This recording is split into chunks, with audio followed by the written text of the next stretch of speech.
예배 시작하기 전에 곡을 몇 곡 부를 텐데요. 같이 따라해 주시면 좋겠고요. 첫 번째 곡은 하나님은 우리의 피난처가 되시며 하려고 하는데, 우리 마음이 모두 피난처가 되시는 하나님께로 나오기를 믿습니다. 그래서 우리가 피난처 되신 하나님을 찬양하도록 하겠습니다.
정말로 구해할 것은 예수님 그리고 구원자 되시는 우리 하나님께 감사드리고, 하나님의 하나님 되신 자신을 그 자체를 경배하는 것이지 우리의 원하는 것을 구하러 오는 것이 아니라고 생각합니다.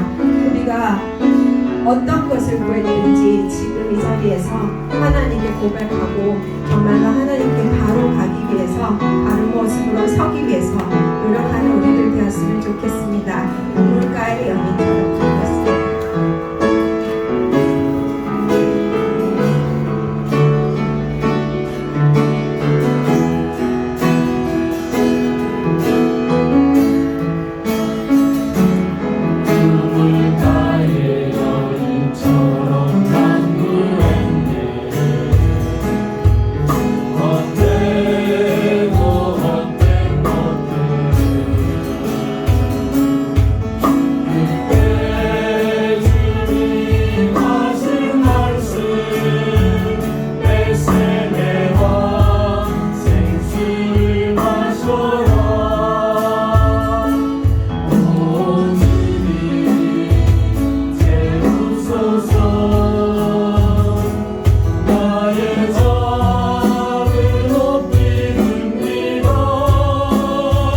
나가실 때 나갈 수 있는 마음의 준비가 되었으면 좋겠습니다. 아멘. 주님이 그 뜻이 아니라 하시면 멈춰설 수 있는 믿음을 가졌으면 좋겠습니다. 하나님, 저의 가고 서는 것이 모두 주님의 뜻에 달려있음을 고백하고 우리가 주님께 한 걸음 더 나가며 예배를 준비하도록 하겠습니다.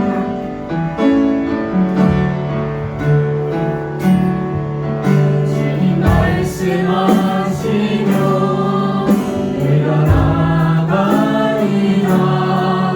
주님 뜻이 아니면 내가 멈춰서리라. 나의 가고 서는 곳 주의 뜻에 있으니 모든 나를 이끌소서. 주님 말씀하시며 내가 나가리라. 주님 뜻이 아니면 내가 멈춰서리라.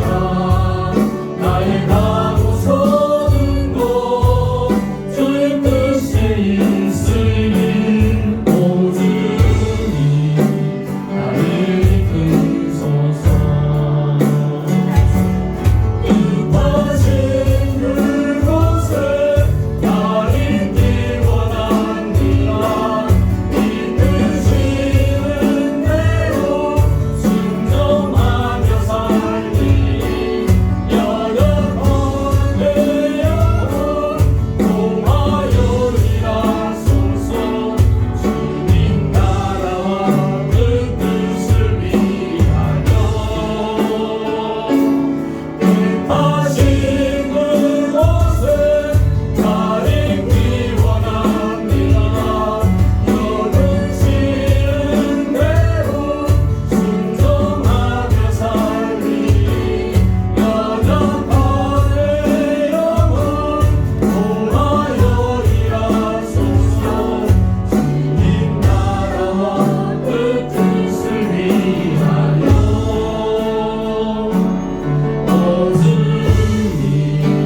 나를 이끌소서.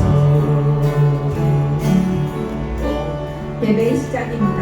예수 우리 왕이여 같이 들으신 후에 우리 기도자로 나오시겠습니다.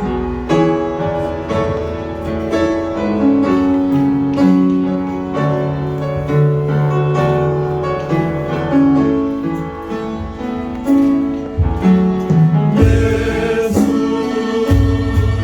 우리 왕이여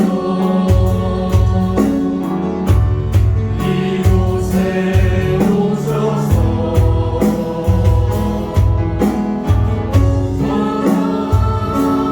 함께 누리는 영광을 받아주소서. 우리는 주님의 백성, 주님은 우리 왕이라. 왕이신 예수님 오셔서 다정하사 다스리소서. 다 같이 묵상하심으로 기도를 준비하겠습니다.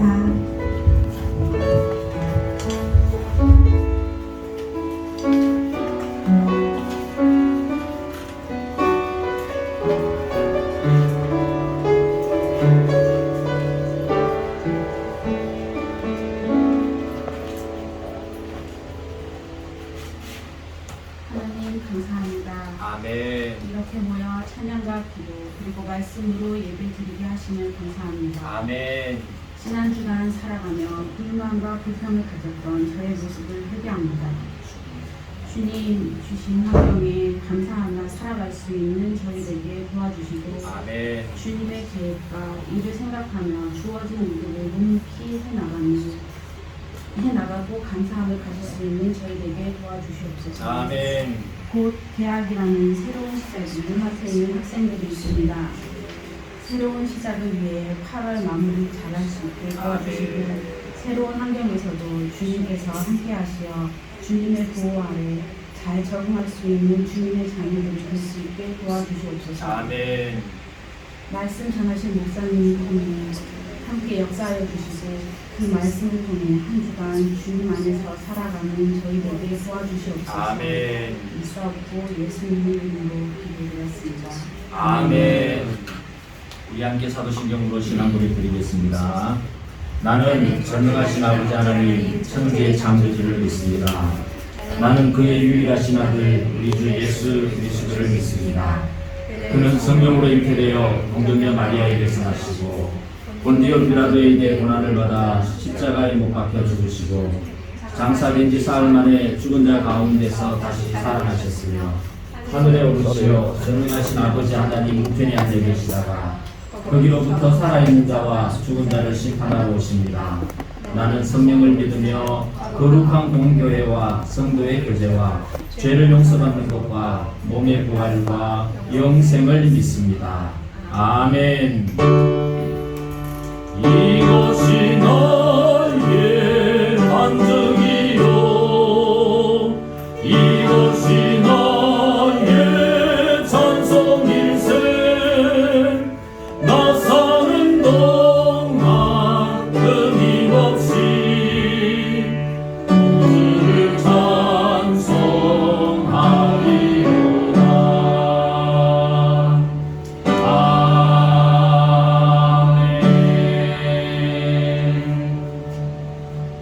우리 다 함께 찬송가 19장 찬송 드리겠습니다.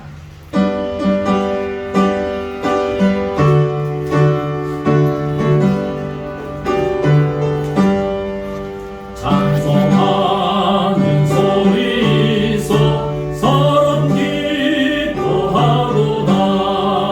하늘 아버지의 이름 거룩하도다. 세상 사람 찬양하자. 거룩하신 하나님께 할렐루야 할렐루야 할렐루야 아멘. 하나님의 나라 권세 영원토록 있도다. 하나님의 영광 나라 거룩하도다.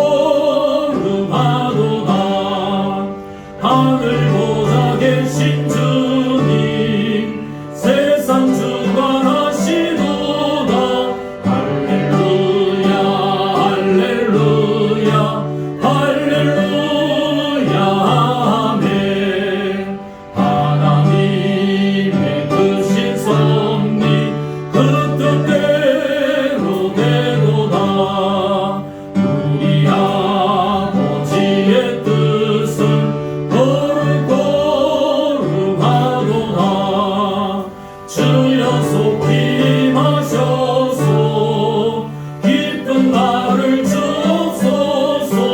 할렐루야 할렐루야 할렐루야 아멘.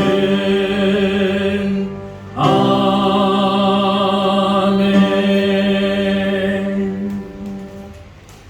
이 시간에는 특송 드릴 텐데요. 제가 특송 드리는 팀 이름을 널노래 중창단이라고 했습니다. 왜냐하면 5월달 마지막 주에 특송하고 지금까지 거의 하루도 안 빠지고 교회에 나와서 특송 연습했는데 우리 나오셔서 찬양 드리시겠습니다.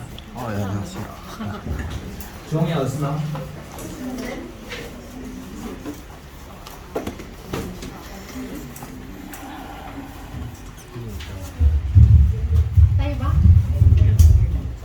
수고 많이 드리겠습니다. 자, 수고 많이 드리겠습니다.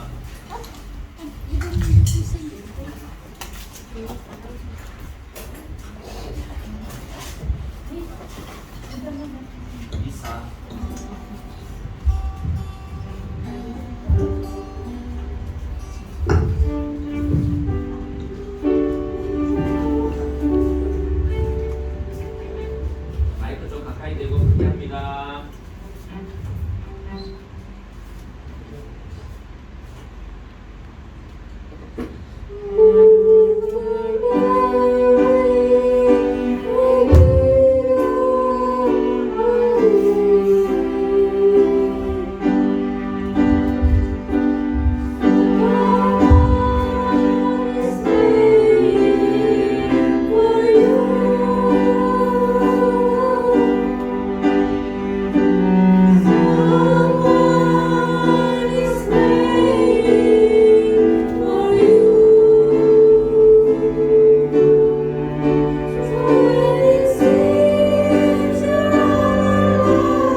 제가 여러분께 간단히 이렇게 소개를 하자면 우리 경희 형제는 전에 찬양할 때는 드럼을 쳤는데 오늘은 피아노를 3달 동안 연습해서 피아노를 쳤습니다.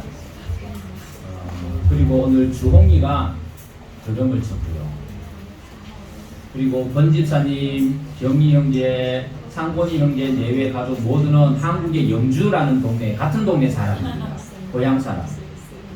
그리고 지금 메일하고 리자 자매는 필리핀인데 필리핀의 영주라는 동네 같은 영주 사람입니다. 아무튼 그래서 오늘 영주 분들이 나오셔서 이렇게 찬양을 드렸는데 앞으로도 늘 이렇게 찬양해 주십사 하고 제가 늘 노래 찬양단이라고 있는데 우리 찬양하신 분들을 위해서 또 하나님께 영광을 올려드리며 박수 한번 해드리도록 하겠습니다. 너무 보기 좋고 감사합니다. 오늘 우리 주홍이 엄마 찬양하시기 위해서 오셨는데 우리 박수로 환영하도록 하겠습니다.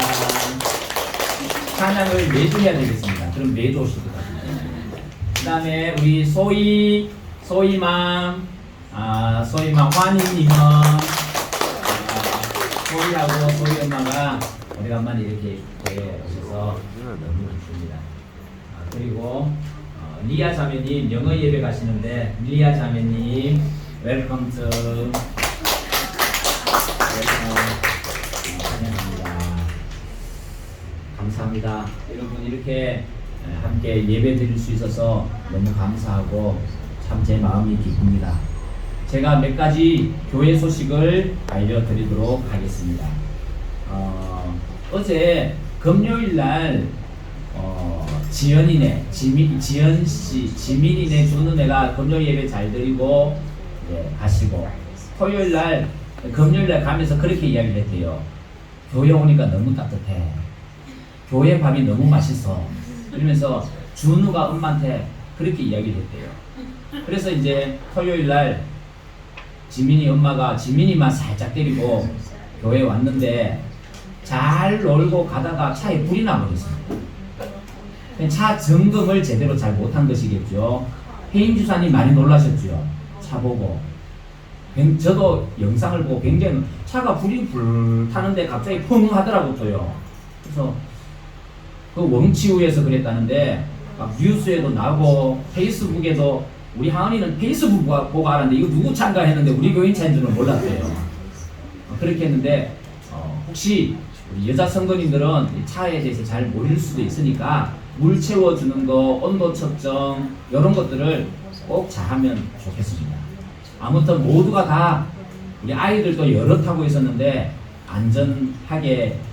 안전해서 너무 하나님께 감사드리고 그런 일들이 일어나지 않았으면 좋겠습니다. 그리고 또 오늘 예배 전에 우리 한 6분 피아노, 드럼하고 이렇게 찬양 드렸는데 이 찬양팀을 앞으로 계속해서 제가 찬양하는 것이 아니라 이분들이 찬양하면서 예배를 시작하고 기도자가 나와서 기도하도록 그렇게 하는데 이름을 시온 찬양대라고 했습니다. 성경에 보면 시온으로 나아가네, 예배로 나아간다 라는 뜻인데요. 제가 갑자기 이렇게 구성된 거다 보니까 나도 하고 싶습니다. 나도 좀 찬양 드리고 싶습니다 하시는 분은 일단은 우리 김용중 집사님이나 권순철 집사님에게 말씀해 주시면 같이 하실 수, 누구나 다 같이 하실 수 있으니까 그렇게 말씀해 주시고 이 찬양 시온 찬양대를 예배부 부스 안에 두도록 하겠습니다. 그러면 예배부 부스 안에 찬양대도 있고 찬양단도 있고 그렇게 되겠죠. 내년 되면은 이제 예배부에 따로 재정을 이렇게 좀 분배해서 잘 운영될 수 있도록 하겠습니다. 아까 우리 기도해 주신 집사님의 기도처럼 방학이 다 끝나가고 새 학기를 맞이하게 되는데 여러분 이 새 학기 준비를 잘 하셔서 우리 아이들이 적응 잘할 수 있도록 도와주시기를 부탁드립니다. 그런데요 우리가 기도해야 될 게 있습니다. 저도 마카오 와서 제일 먼저 그리고 제일 간절하게 기도 드린 게 뭐냐면 하나님 우리 아이들 학교 가면 좋은 선생님 만나게 해주세요. 또 좋은 친구 만나게 해주세요. 적응 잘하게 해주세요. 이 기도를 참 많이 드렸습니다. 근데 참 하나님께서 은혜 베풀어 주셔서 귀한 분들을 다 만나게 해주셨는데 여러분 이건요 누구를 만나느냐에 따라서 인생이 바뀝니다. 그래서 이걸 위해서 기도 많이 해주시기를 부탁드립니다. 그리고 이제 방학이 끝나가니까 우리 아이들과 좀 더 깊은 교제를 나눌 수 있었으면 좋겠고요. 토요 학교가 계속 진행되고 있습니다. 어제도 여러분이 오셔서 너무 재밌게 이렇게 토요 학교를 진행했는데 도와주신 모든 분들에게 감사드립니다. 또 중국에서 이제 학생들이 넘어오기 때문에 손 씻기와 소독, 열 체크 이런 것들에 힘써주시면 고맙겠습니다. 그리고 제가 들어보니까 우리 김원선 집사님께서 이제 마카오로 돌아오시기 위해 9월 1일 날 중국으로 가신다라고 하십니다. 그러면은 비자는 받았겠다라는 얘기겠죠. 위에서 기도해 주십시오. 왜냐하면 이 중국이라는 곳이 참 우리가 잘 알다가도 모를 그런 나라인데 집사님께서 안전하고 건강하게 마카오까지 올 수 있도록 그렇게 기도해 주시면 고맙겠고요.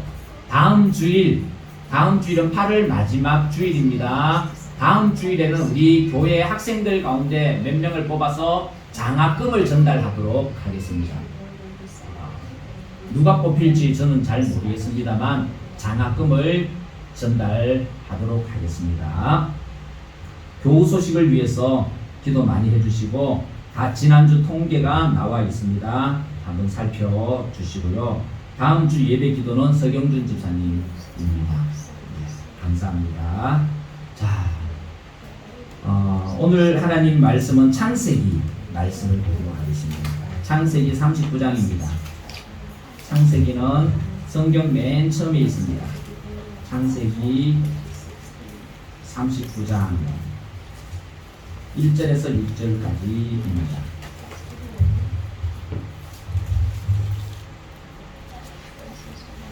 창세기 39장 1절에서 6절까지입니다. 제가 한 절, 여러분들이 한 절 읽도록 하겠습니다. 제가 먼저 읽겠습니다. 요셉이 이끌려 애굽에 내려가매 바로의 신이 대장 애굽 사람 보디발이 그를 거리로 데리고 간 이스마엘 사람의 손에서 요셉을 사니라.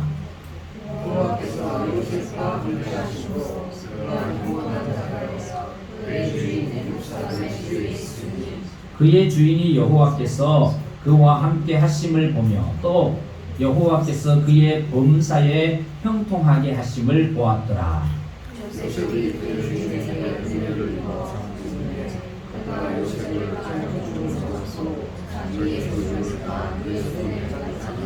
그가 요셉에게 자기의 집과 그의 모든 소유물을 주관하게 한 때부터 여호와께서 요셉을 위하여 그 애굽 사람의 집에 복을 내리심으로 여호와의 복이 그의 집과 밭에 있는 모든 소유에 미친지라.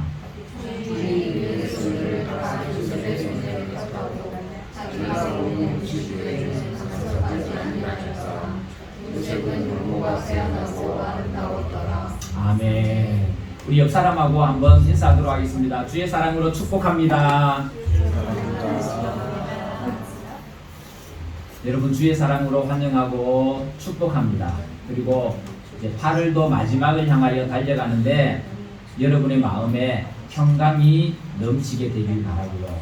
또 우리 속에 자리 잡고 있던 불만과 불평의 씨앗들이 다 뽑혀지는 8월 마지막 주간이 될 수 있기를 간절히 바랍니다. 오늘은요 제가 창세기에서 족장들의 이야기를 조금 하려고 합니다. 창세기에 족장들이 등장하는데 그 첫 번째 족장의 이름이 잘 기억하십시오. 아브라함입니다. 그리고 아브라함의 아들 이삭, 이삭의 아들 야곱, 이 세 분을 가리켜 3대를 가리켜 족장 시대라고 부릅니다.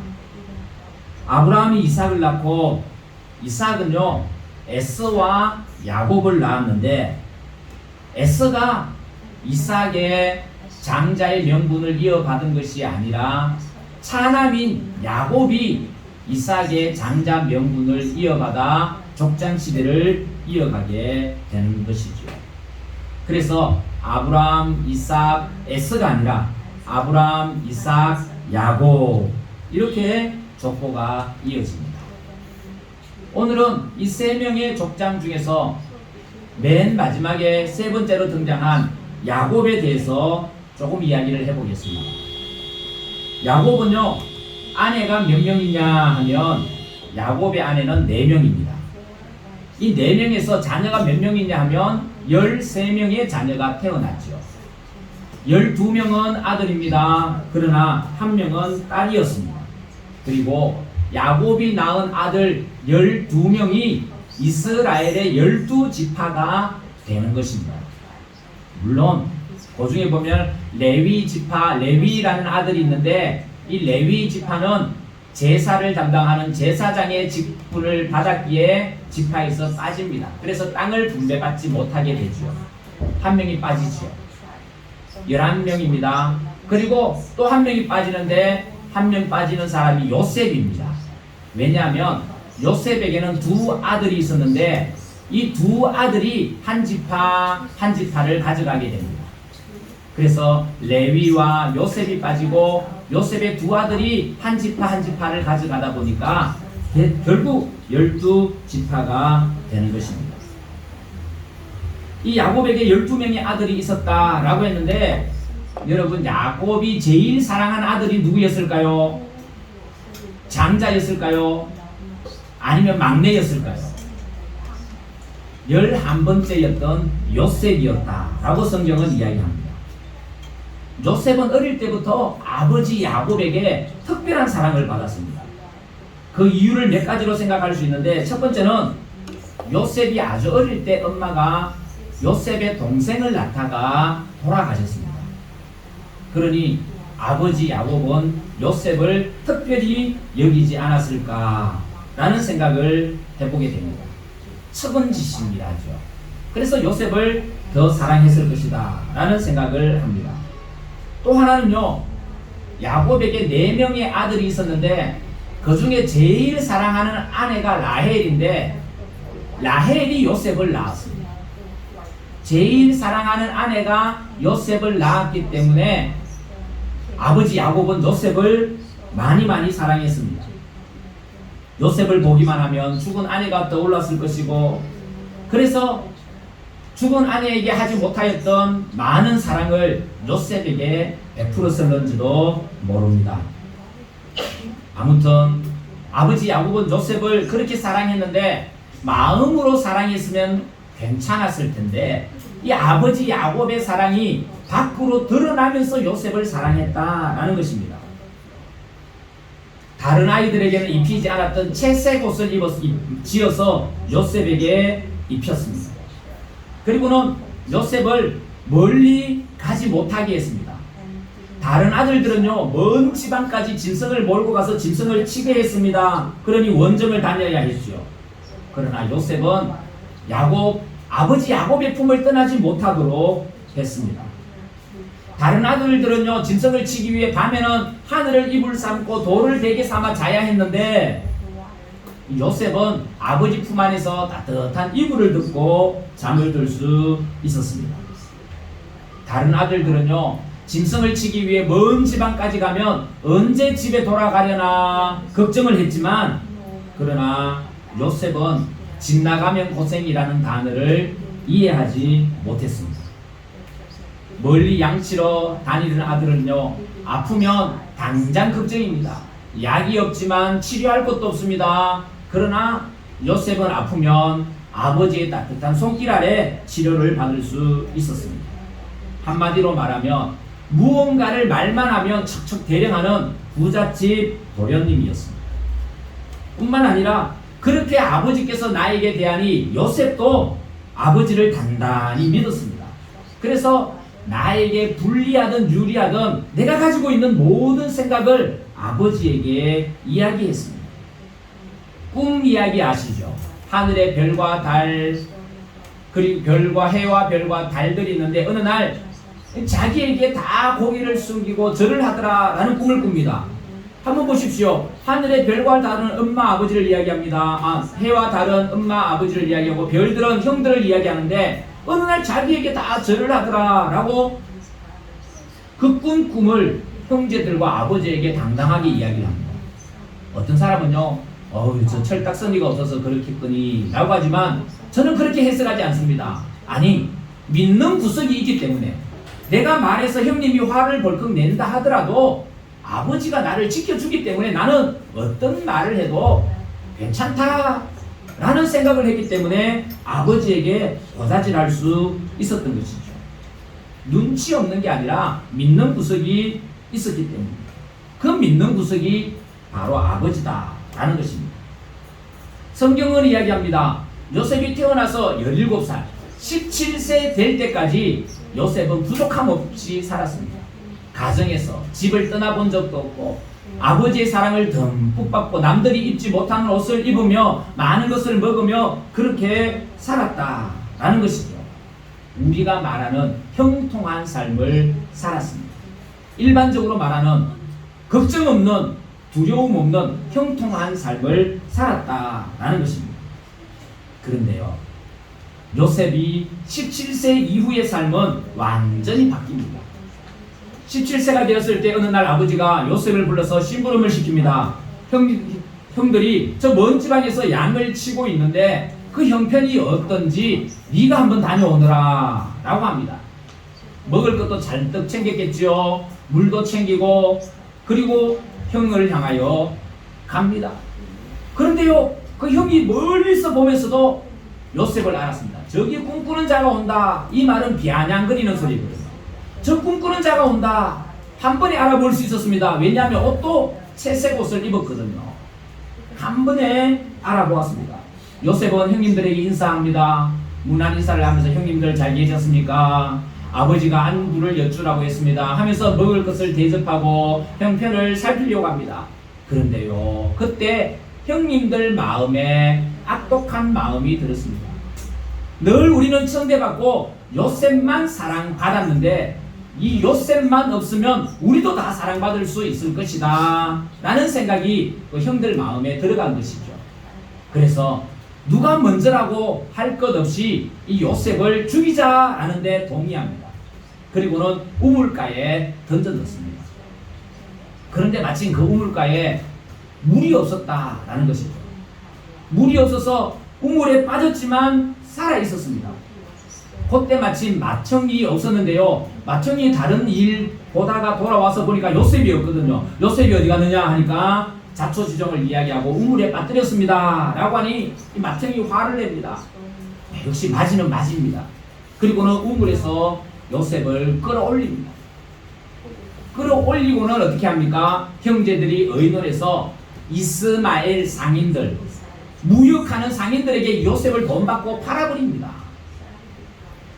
하루아침에 부잣집 도련님에게서 노예로 그 신세가 전락하게 되죠.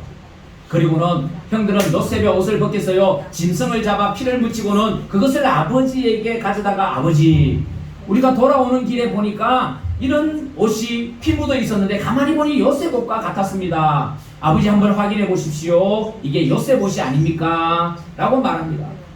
아버지가 보니까 요셉 옷이 맞고 피 묻은 것이 분명하거든요. 아이고, 내 아들을 잃어버렸구나. 짐승에게 잡혀 먹게 했구나. 내가 괜히 요셉을 보냈다 라고 하면서 식음을 전폐하면서 통곡하기 시작하지요. 아버지는 요셉이 죽은 줄 압니다. 실상은 요셉은 부잣집 도련님에게서 이스마엘 상인들의 노예로 팔려가게 되었죠.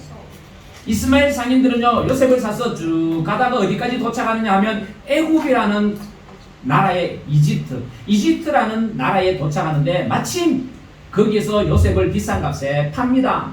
누구에게 파느냐 하면 애굽 왕의 친위대장, 국방부 장관쯤 되겠죠. 국방부 장관 집에 노예로 팔게 되는 것입니다. 여러분, 17세면은요 누구 나이쯤 되냐 하면 우리 써니, 이현이 고은이 나이쯤 됩니다. 여러분, 이 아이가 뭘 할 수 있겠습니까?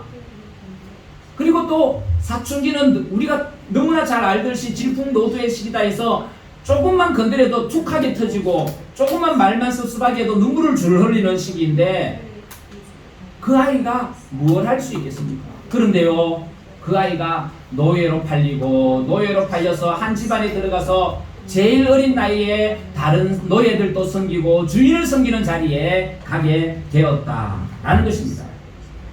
뿐만 아닙니다. 그 집에서 어려운 일은 도맡아 했어야 했고요. 또 열심히 일해서 다른 사람들의 칭찬을 받다 보니 모함을 받아서 옥살이를 하게 되는 지경에 이르렀습니다.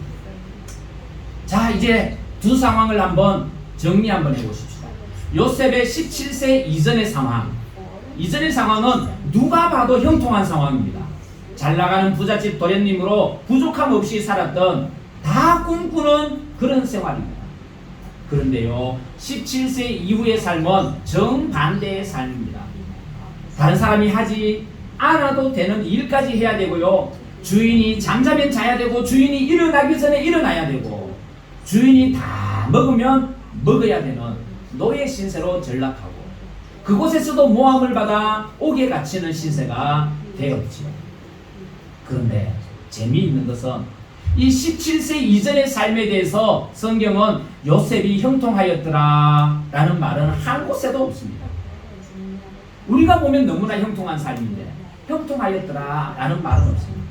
그러나 17세 이후의 삶은 옥살이에다가 노예살이고 다른 사람의 불임을 받는 사람임에도 불구하고 성경은 뭐라고 기록하고 있냐면 하나님께서 그와 함께 하시니 형통하였더라 라고 기록하고 있습니다.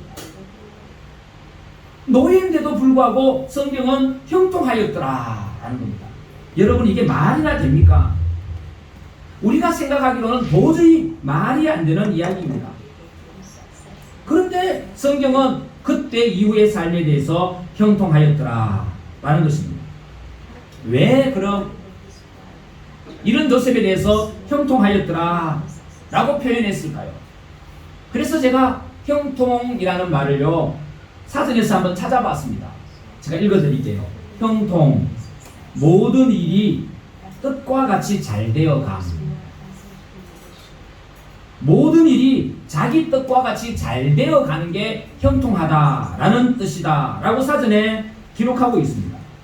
신명기 29장 9절 말씀에 보면 그런즉 너희는 이 언약의 말씀을 지켜 행하라. 그리하면 너희가 하는 모든 일이 형통하리라. 하나님의 언약의 말씀을 지켜 행하면 너희가 생각하는 대로 다 잘 되어 갈 것이다 라는 뜻도 이 속에 포함되어져 있습니다. 그런데요, 우리가 성경을 조금 더 깊이 보아야 할 부분이 있습니다. 그건요, 우리말 성경 이전에 우리말 성경으로 번역된 히브리어 성경을 볼 필요가 있는데 히브리어 성경은 이 형통이라는 말을요 지혜롭다라는 말로 되어져 있습니다. 제가 읽어볼게요. 그러므로 너희는 이 언약의 말씀들을 지켜 행해야 하니 이는 너희가 행할 모든 것에 지혜롭게 하기 위함이다. 하나님의 언약의 말씀을 지키면 너희 행할 일이 어떤 일인지를 지혜롭게 판단하여 잘 해나간다 라는 그런 뜻이죠. 그래서 형통하다 라는 말은요 지혜롭다라, 깨닫다, 명철하다, 슬기롭다, 주의하다 라는 말이 이 형통하다 라는 뜻입니다. 그리고 신명기에는 이 형통하다 라는 말이요 잘 분별하다 라는 말입니다. 결국 요셉은 이전에 17세 이전에는 분별력이 없었습니다. 그저 아버지께서 좋은 옷을 주시니 좋은 옷을 입었고요. 좋은 먹을 것을 주시니 좋은 맛있는 것을 먹었습니다. 가지 마라 하니 가지 말았고 아버지 품에 있으라 하니 품에 있었습니다. 분별력이 없었습니다. 그러니 자꾸 아버지만 믿게 되죠. 꿈 이야기도 하게 되고 형에게 미운 짓을 받을 일도 말도 하게 됩니다. 그런데 노예로 팔린 이후에 요셉의 삶은요 더 이상 의지할 아버지가 없었습니다. 그가 의지할 분이라고는 하나님밖에 없었다라고 기록했습니다. 그래서 성경은 뭐라고 기록하고 있냐면 여호와께서 그의 범사에 형통하게 라고 했습니다. 그가 하나님을 의지하니 하나님께서 그에게 지혜를 주셨다라는 이야기입니다. 그렇기에 사랑하는 성도 여러분, 우리가 이 땅에 살아갈 때에 하는 일이 잘 안 된다고 해서 형통하지 못하다라고 말하면 안 되는 것입니다.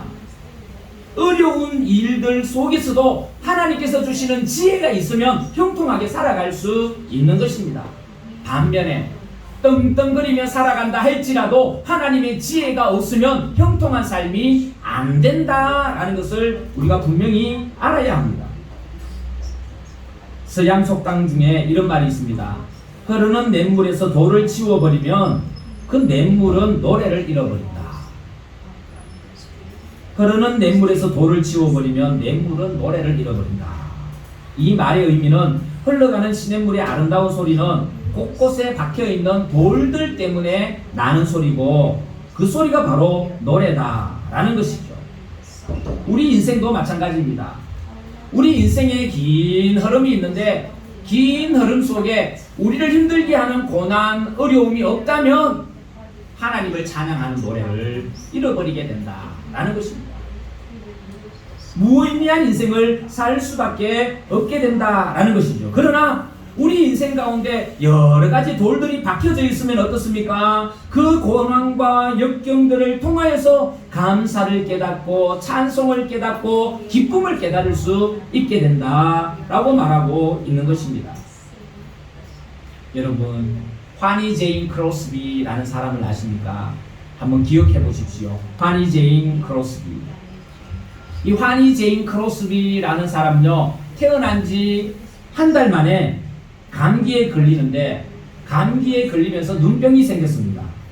이 아이를 돌보는 유모가 뜨거운 파스를 눈에 잘못 붙여서 시력을 잃어버렸습니다. 그러니 태어난 지 한 달 만에 앞을 못 보는 사람이 되었다라는 것이죠. 그리고는 평생 죽을 때까지 앞을 못 보며 살았습니다.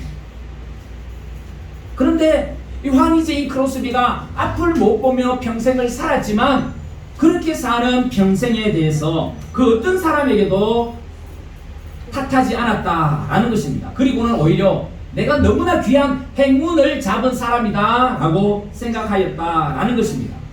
그러면서 찬송시를 짓기 시작했는데요, 8,000개의 찬송시를 지었다고 합니다. 기쁨과 감사가 넘치는 8,000개의 찬송시를 지었고요, 우리가 가지고 있는 찬송가 안에 22곡이 들어있습니다. 그가 지은 찬송가가. 어느 날 한 목사님이 환희 제인 크로스비에게 찾아와 물었습니다. 저는 주님께서 그 많은 은사들을 당신에게 주시면서 왜 시댁은 안 주셨는지 궁금합니다 라고 물었답니다. 그때 환희 제인 크로스비가 이렇게 대답했다고 합니다. 목사님, 저는 하나님께서 제 눈을 뜨게 해주시기를 바라지 않습니다. 왜냐하면 제 눈이 떠여졌을 때 제일 먼저 하나님을 보는 게 제 소원입니다. 지금 눈이 나에게 장애물이지만 그 장애물 때문에 나는 수많은 찬송시를 지을 수 있고 내 눈이 뜨여지는 그 순간 맨 먼저 하나님 보는 것을 영광으로 생각하고 있습니다 라고 그렇게 이야기를 했다고 합니다. 그러면서 지은 찬송가가 무슨 일을 만나든지 만사 형통하리라, 무슨 일을 만나든지 만사 형통하리라, 무슨 일을 만나든지 하나님께서 주시는 지혜로 그 일을 헤쳐나가리라 라고 고백할 수 있게 된 것이죠. 그러니 사랑하는 성도 여러분, 형통의 개념을 바꾸십시다. 내가 원하는 대로 다 풀리면 형통하다라는 생각을 바꾸십시다. 하나님의 뜻에 맞는 삶이 바로 형통인 것입니다. 하나님께서 주시는 지혜로 살아가는 것이 바로 형통입니다. 다시 요셉의 이야기로 돌아가면요, 17세 이전에는 하나님을 의지하기보다는 아버지만 의지했습니다. 그러나 17세 이후의 삶은요, 의지할 아버지가 없으니 하나님만 의지했고, 그런 요셉에 대해 하나님은 형통하게 해주셨다. 지혜를 주셔서 어떤 어려움이든지 간에 그 어려움들을 이겨낼 수 있게 해 주셨다라고 기록하고 있습니다. 우리가 이 땅에 살아가면서요, 생각지도 못할 어려움들을 당할 때가 참 많습니다. 생각지도 못할 상처를 받을 때도 참 많습니다.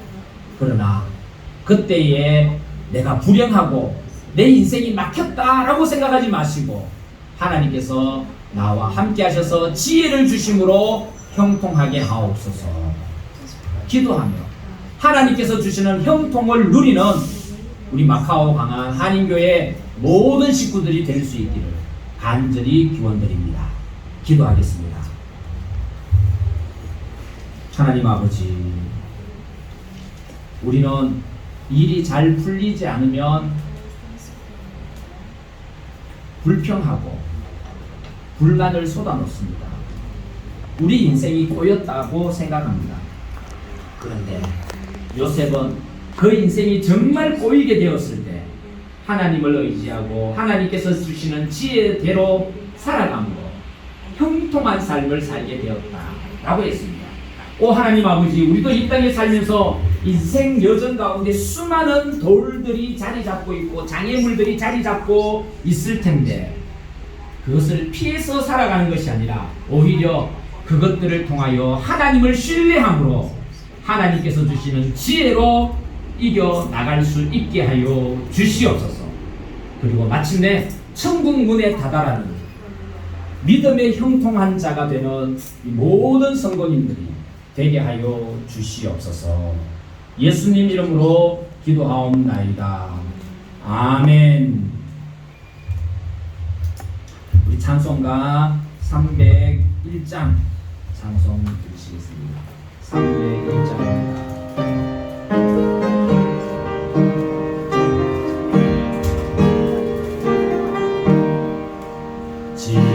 지금까지 지내온 것 주의 크신 은혜라, 한이 없는 주의 사랑 어찌로 말하랴. 자나깨나 주의 손이 항상 살펴주시고 모든 일을 주 안에서 형통하게 하시네. 멍멍함도 연약 하나 세임받아 살았네. 물붓듯이 부으시는 주의 은혜 속하다. 사랑 없는 거리에 나 험한 산길 헤맬 때 주의 손을 굳게 잡고 찬송하며 가리라. 주님 다시 해올 날이 날로 날로 다가와. 무거운 짐 주께 맡겨 벗을 날도 멀지 않네. 나를 위해 예비하신 고향 집에 돌아가 아버지의 품 안에서 영원토록 살리라. 아멘.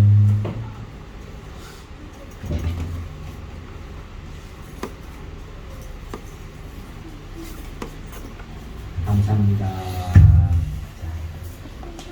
11조 예물을 무명으로 드리는 분들이 계십니다. 또 무명으로 11조 예물을 드렸고요. 항상 감사합니다. 배운봉 집사님, 권순철 집사님, 범사에 감사합니다. 감사한 분을 드렸고, 강병희 형제님 범사에 감사합니다. 이상권 형제님 범사에 감사합니다. 또 무명으로 드렸고요. 금요일날 저에게 헌금을 주고 가셨습니다. 자리를 지킬 수 있는 용기를 허락하심에 감사드립니다. 우리 준우 지민님께서 드렸고요. 우리 박혜인 집사님 감사의 연불을 하나님 앞에 드립니다. 그리고 무명으로 드리고요. 또 무명으로 또 최영 집사님 필리핀 장학 헌금을 드리고요. 최자영 집사님 필리핀 장학 헌금을 드리고 저희 가정에서 우리 교회 학생들을 위한 장학 헌금을 드리는데 저는 1년에 전반기 한 번, 후반기 한 번에 제가 우리 교회 학교 학생들을 지정해서 지정 장학금을 이제 드리려고 제 마음에 그렇게 생각하고 지정해서 장학금을 드리는데 지정한 학생은 말하지 않고 다음 주에 장학금을 지급하도록 하는데 또 교회에서 장학금을 준비해서 다음 주에 이번 주 중에 선발해서 다음 주에 우리 예배 시간에 장학금을 드리도록 그렇게 하겠습니다. 함께 기도드리겠습니다. 하나님 아버지, 정말 우리는 한 치 앞도 알 수 없습니다. 어제까지 잘 가던 차가 가는 중에 불이 나는가 하며 지난해까지 잘 있다가 하루아침에 직장을 잃어버리기도 하고 하루아침에 찾아온 질병 때문에 한국에 2년 가까이 가지 못하는 분들이 계십니다. 딸과 헤어졌는데 가족과 떨어져 있는데 이렇게 오랫동안 만나지 못할 것이라고는 생각하지도 못했습니다. 그러니 우리는 참 아둔한 자입니다. 한 치 앞도 내다볼 수 없으면서도 그러면서도 똑똑한 척하며 살아갑니다. 하나님, 그런 우리를 불쌍히 여겨 주시옵소서. 그리고 그런 아둔한 우리에게 하나님께서 지혜를 허락하여 주시옵소서.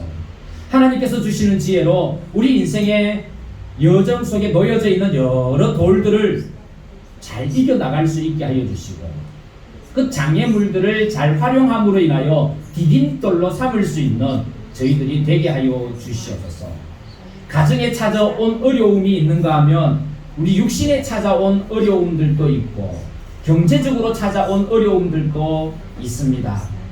하나님, 모든 형편을 우리 하나님께서 아시오니 오 하나님 하나하나 풀어주시기를 원하며 길을 열어주시기를 원합니다. 우리가 계획하고 생각한 대로 다 된다고 해서 형통한 것이 아니라 하나님께서 주시는 지혜로 하나님의 뜻을 이루는 것이 형통임을 깨닫고 우리 사랑하는 마카오 방안 한인교회 모든 믿음의 식구들이 형통함을 맛보며 살게 하여 주옵소서. 우리 한권 형제가 중국을 통하여 마카오 들어왔는데 김원선 지사님께서도 중국을 통하여 마카오에 들어오려고 준비하고 있습니다. 하나님, 그 모든 여정을 주님의 능하신 팔로 잡으셔서 안전하게 인도하여 주시고 격리되어져 있는 이 시간을 하나님과 만나는 복된 시간으로 삼을 수 있도록 은혜 베풀어 주시옵소서. 하나님, 우리 교회는 권사님을 비롯하여 태중의 아기까지 있습니다. 모두를 안전하게 지켜주시고 이 어려운 상황과 형편과 답답함 속에서 주님께서 주시는 평강을 맛보는 저희들이 되게 하여 주시옵소서. 11조를 구별하여 하나님 앞에 올려드리며 감사 예물도 올려드립니다. 그리고 선교 헌금을 보내는가 하면 장학 헌금도 보냅니다. 인재를 키우는 것은 참 소중한데 하나님, 우리 교회도 우리 교회 학생들에게 장학금을 베풀어 인재를 키워서 이 땅과 전 세계에서 하나님의 나라를 위하여 쓰임받는 일꾼들이 쑥쑥 자라날 수 있도록 은혜 베풀어 주시옵소서. 마음으로 예물을 드리고 헌신하는 귀중한 분들이 있는데 오 하나님, 그 모든 헌신을 받으셔서 마카오 강한 한인교회 안에 하나님의 나라가 아름답게 이루어지게 하여 주시옵소서. 새학기가 눈앞에 다가왔습니다. 대학교는 개강했습니다. 교수님들에게는 지혜를 주시고 우리 학생들은 좋은 선생님, 좋은 친구, 좋은 교우들을 만날 수 있게 하여 주셔서 잘 적응하고 뛰어난 재능이 있는, 명철이 있는 우리 자녀들이 다 되게 하여 주시옵소서. 이 한 주간도 살아갈 때 성령 하나님의 인도하심이 있기를 간절히 소망합니다. 이제는 우리 구주 예수 그리스도의 은혜와 하나님 아버지의 사랑과 성령님의 감동감화 교통하심의 역사가 힘들어온 가운데서도 하나님이 그것이 형통함인 줄 깨닫고 다른 곳을 의지하기보다 하나님만 의지하며 살아가길 소망하는, 그래서 형통한 자가 되길 소망하는 사랑하는 믿음의 권속들 가운데 이제로부터 영원토록 함께 하시기를 간절히 축원하옵나이다. 아멘. 우리 함께 기도해 주 앞에 나와 무릎 꿇고 늘 베푸시는 주 하늘을 향해 두 손 들고 하늘 문이 열리고 내의 빗줄이 이 땅 가득 내리도록 마침내 주 오셔서 그의 빗줄이 우리 위에 부시도록.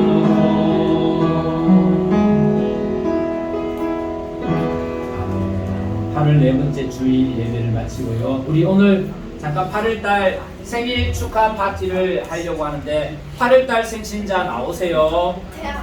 어이구 권사님 나오세요.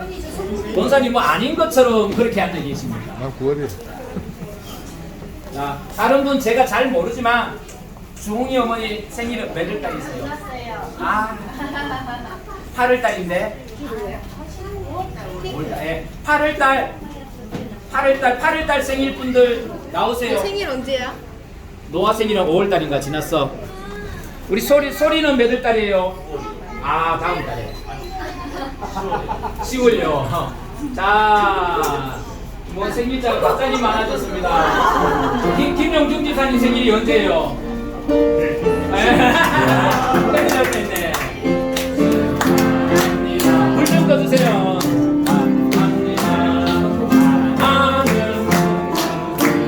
생일 축 한 번 더 하겠습니다. 생일 축하합니다.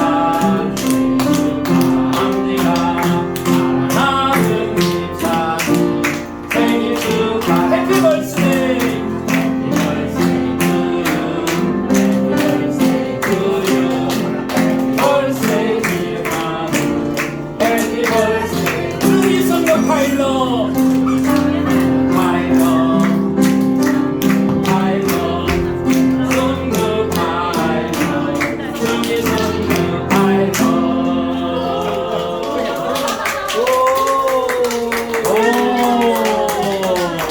제가 기도 한번 하도록 하겠습니다. 하나님 아버지 감사합니다.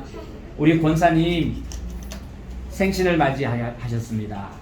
70년 전에 이 땅에 보내셔서 하나님의 뜻을 이루며 살게 하셨다가 칠순을 맞이하셨는데 얼마나 감사한지 모릅니다. 그러나 우리가 기대하고 있습니다. 72 여년간의 삶보다 앞으로의 삶이 하나님 안에서 더 빛나게 될 것임을 기대합니다. 그러니 우리 권사님 축복하여 주시고 강건케 하여 주옵소서. 김용중 집사님 하나님 아버지 학교에서 학생들에게 그리고 여러 교수들에게 칭찬받는 지혜로운 분이 되게 하여 주시고 가르칠 때마다 정말 우리 학생들이 지혜가 깨우쳐지는 은혜가 있게 하시며 무엇보다 김원순 지사님 잘 돌아오시고 그래서 우리 지사님 가정에 우리가 생각할 수 없는 깜짝 놀랄만한 하나님의 귀한 선물을 베풀어 주시옵소서. 고은이도 생일입니다. 하나님 축복하여 주시고 열심히 달란트를 개발할 때에 개발되어자 하나님께 영광이 되게 하여 주시옵소서. 그 외에도 홍모를 우리 교회 8월달의 생신자들을 축복하시고 하나님께서 이 땅에 보내주신 것이 기쁨이고 감사함이 되게 하여 주옵소서. 예수님 이름으로 기도하옵나이다. 아멘. 감사합니다. 자, 그 다음에 잠깐만요.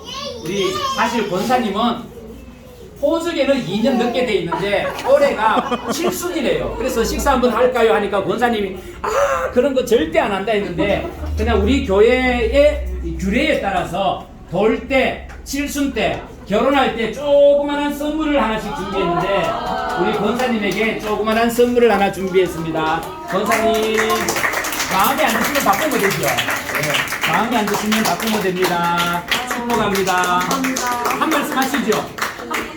한 말씀. 감사합니다. 가족이 있어서 행복했고요. 자식이 있어서 운석하면 지금까지 살게 하신 하나님께 감사밖에 드릴 것이 없습니다. 우리 광안교회 성도 여러분 너무너무 감사합니다. 생각지도 않게 이렇게 축복해 주셔서 정말 정말 감사합니다. 감사합니다. 우리 김용종 지사님은 인사하려면 칠순 때까지 좀 기다려 주십시오. 예, 우리 함께 식사하시면서 또 교제를 나눌 수 있도록 하겠습니다.